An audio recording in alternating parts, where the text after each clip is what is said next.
So here we are taking a look at a Duette with LiteRise shading. Something's happened to the motor and transmission. We're going to change out that motor and transmission. Remove the end cap, slide the headrail back, revealing the motor and transmission. The key to understanding this system is that whatever was in the shade previously is what I want to return into the shade when I'm repairing the motor and transmission.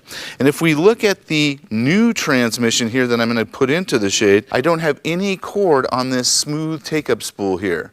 But on the transmission that I have here, I can see all of the cord is wrapped around that transmission. This motor and transmission are no longer working. We're going to go ahead and replace those out. To slide the headrail back a little bit, I'm going to take my left hand finger here and hold it onto the drive shaft. The drive shaft goes on through the spools throughout the shade. Hold onto that drive shaft while I rock up on the motor and transmission. This system is in the all the way raised position with the motor zinged. It's got all of the cord on this side of the transmission. Most of the time when I receive these, it won't be in the fully up position. It could be anywhere in the travel of the shade. So this motor may make a zing spring sound. Could sound like this.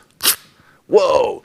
In the situation where the motor has made that zinging noise, understand that this motor really is no longer usable to us servicing Hunter Douglas products. We're going to bring new systems in and replace this motor out completely. We've got every kind of spring we've got available. There's also the blue and green transmission. What we're going to do for our shade here is take the beige and the green transmission, because that's what we had in there previously, take the motor and the transmission and put them together. Now, on the end of the transmission, there's these pins here that are holding that transmission so it doesn't move around during shipping.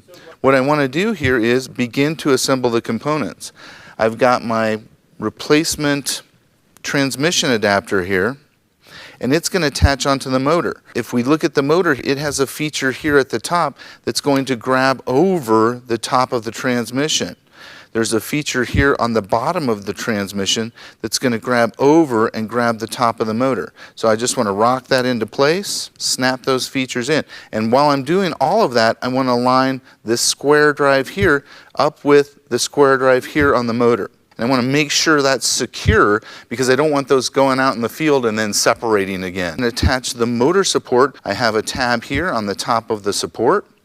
I have a tab here on the bottom of the support, and it just snaps on. So now I've completely replaced and reassembled, recreated the rotary spring or motor and transmission that I had previously. When we have a new transmission like this, this spring and transmission are set up to be in the fully lowered position with the shade.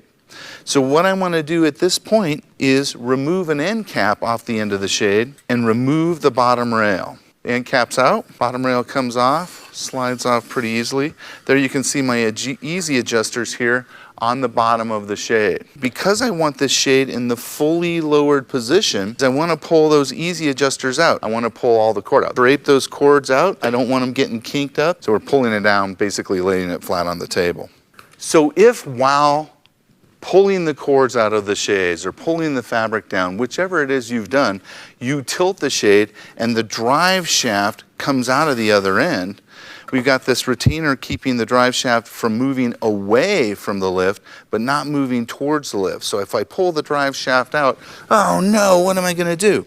Understand, I want to line the spools up so that the groove on the spools at the top come over here to the other spool, make sure it's lined up, and run that drive shaft back into position.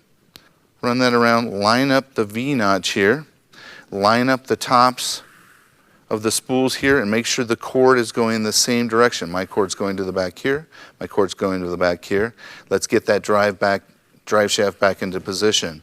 So if, as we're assembling, the cradle comes out, that means the spout here at the bottom of the cradle here isn't in the slat here in the top of the shade. So I want to make sure that's seated in. To ensure that that stays into the slat, I want to put the headrail back onto the shade. Stick the fabric into these two components here and here on the head rail.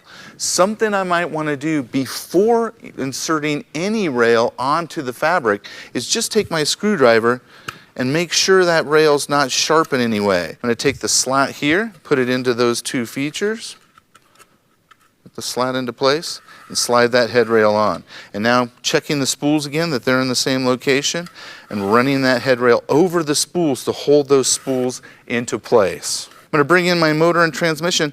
The bottom pin on the transmission is difficult to get to once the shade's assembled. So what I want to do is go ahead and pull that bottom transmission pin. I'm going to go ahead and line the V-notch here up with the notch in the drive shaft, put it into place. I'm going to take the posts here at the bottom and insert them into the fabric slat. Leave it in the stack position, put my fingers under it, and you can hear it snap into place. Pull the second transmission lock off here.